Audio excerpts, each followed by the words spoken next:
What if Asgard is dying? Its once glorious golden light is now faint and sickly. Its great halls, beautiful buildings, and mighty warriors have all grown weak and shriveled like old dry fruit.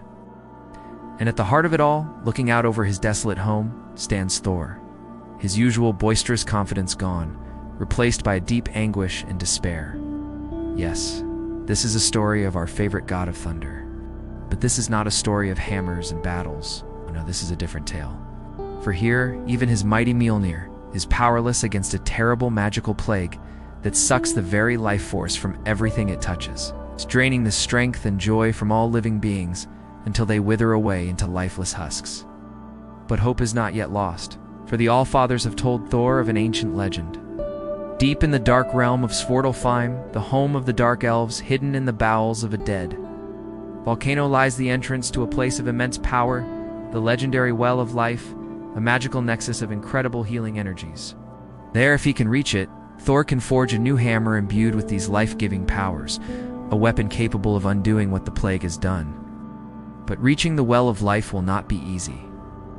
It is heavily guarded, and the journey there will take him deep into the dark, dangerous realms of the Dark Elves, forcing him to face perilous creatures, traverse treacherous terrain, and battle powerful enemies. And worst of all, he will have to do it without Mjolnir. The old hammer is broken beyond repair and must be left behind. This is a desperate gamble, a last hope. Can Thor make the journey to Svartalfheim, forge a new Mjolnir, and save his people? Or will Asgard fade away, its golden light extinguished forever? Let's find out. The long journey through the Dark Elf realm was fraught with danger. Creatures that would have withered before Mjolnir's lightning here attacked without fear, their eyes burning with unholy light. Trees and rocks were wreathed in suffocating darkness that sapped his strength and dulled his senses. But Thor pressed on, his spirit unbroken. At last, he found it. A black, cavernous opening, yawning like a bottomless pit in the heart of the dead volcano. Around it were the remnants of Dark Elf architecture, crumbling towers and shattered bridges, silent witnesses to some long-forgotten conflict. Taking a deep breath, readying himself for whatever lay within, Thor descended into the darkness. He soon found the source of the oppressive gloom. The walls of the cavern were covered with strange runic script, and the very air thrummed with dark magic. Here magic was a tangible thing, heavy and suffocating like a shroud. Each step he took seemed to sap his strength. Each breath he drew brought the taste of decay to his throat. Thor pushed on, his eyes scanning the shadows, his fists clenched. He knew he was being watched, stalked by unseen eyes, waiting for him to falter so they could strike. Suddenly, a massive shape coalesced from the darkness. A towering beast with skin like blackened leather, eyes burning like hot coals and tusks like scimitars dripping with ichor. A Draugr, a creature of pure shadow and malice. Without Mjolnir, Thor was vulnerable, exposed to the full force of the Draugr's dark magic. His godly strength was almost useless here. Every blow he landed only seemed to enrage the beast more, driving it to attack with even greater ferocity. The cavern shook as the two titans clashed, their battle echoing through the ages. Then Thor remembered the tales of the Dark Elves. They excelled in forging, crafting weapons and armor of unmatched quality. Maybe, just maybe, there was something here he could use. Spotting a shard of metal glittering in the dim light, he reached out, grasped it, and hurled it towards the Draugr, striking it high in the ribs. The creature roared in pain, staggering back, and in that moment, Thor saw his chance.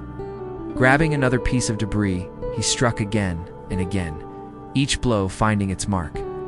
The Draugr, weakened and wounded, could only thrash and roar its defiance as its darkness began to fade, dissolving into wisps of shadow smoke.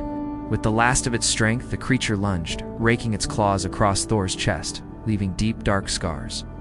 Then it was gone, collapsing into a heap of dust and ashes. Thor stood panting, his wounds throbbing, his body aching, but he was alive. And in this place of death, that was a victory in itself. Before him lay the final challenge, the Well of Life. The cavern opened into a vast chamber, and at its center, bathed in otherworldly light, shimmered a pool of water, a pool that seemed to throb with life itself.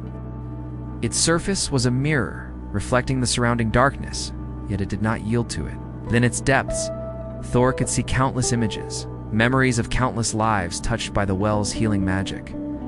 But guarding this sacred place was another guardian, a creature of pure shadow and malice, wreathed in dark magic, its eyes burning with unholy fire. It lunged, attacking with unnatural speed and strength. But Thor was ready. Drawing on the last reserves of his strength, he fought back, blow for blow, strike for strike. And then, remembering the tales of the Dark Elves and their mastery of metal, he did something unexpected. As the Guardian lunged, he sidestepped, letting the creature overextend, then grabbed its foot, pulling it close. With a mighty roar, he smashed his knee into the creature's chest, sending it crashing to the ground. Thor stumbled, his wounds gaping, his vision blurring. But he struggled on, driven by the hope of saving his people. Again and again he struck, weakening the creature until at last it fell, dissolving into dust and shadows. Panting, wounded, but victorious, Thor approached the Well of Life. Before him sat the hammerhead he had forged, still glowing red-hot. He hesitated for a moment, then plunged it into the shimmering waters. The effect was immediate and spectacular. The hammerhead, instead of cooling, seemed to absorb the light, glowing brighter and brighter until it was bathed in a brilliant, warm, golden energy. The light from the hammerhead spread, bathing the cavern in golden hues, driving back the shadows. As Thor pulled the fully charged Mjolnir from the well, the entire cavern seemed to tremble with life. The pools of stagnant darkness stirred, tendrils of shadow reaching out as if grasping for the light. The walls rumbled and the runes blazed with renewed power. Thor knew he had been changed by the Well of Life, but he didn't know how or why. Was this new Mjolnir still a weapon of destruction, or was it something more? Only one way to find out. He returned to Asgard just as the sun was setting over the horizon, its last rays painting the sky in hues of blood orange and bruised purple. The golden light of Asgard was dimming fast, and its people were weak and listless. Their faces were drawn and pale, their bodies withered and shriveled. Even Heimdall, the ever-vigilant guardian of the Bifrost, looked weary and haggard. All eyes turned to Thor as he raised his new Mjolnir high above his head. The golden light of the hammerhead blossomed, banishing the shadows and illuminating the faces of his people. Hope flickered in their eyes, a spark of life rekindled, but Thor knew that hope was all they had left. The plague was still there, sapping their strength. They still needed a miracle. And he was that miracle. Instead of calling down lightning, Thor struck the ground, and a wave of golden healing energy washed over the city, flowing through the streets, touching every living thing. Didel, it felt like a tidal wave of pure life force crashing over the city. We see the gray fading, the people regaining their strength and color. Even the plants and trees seemed to perk up, their leaves unfurling, their branches reaching towards the sky.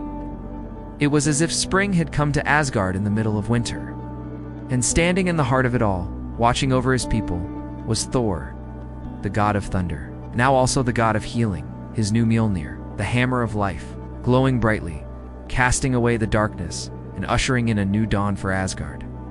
But what do you think? What should this new, golden Mjolnir be named? And what new powers should it possess? Share your best ideas in the comments below. And if you want to see this new Thor in action, hit that like button and subscribe so you never miss an epic new adventure.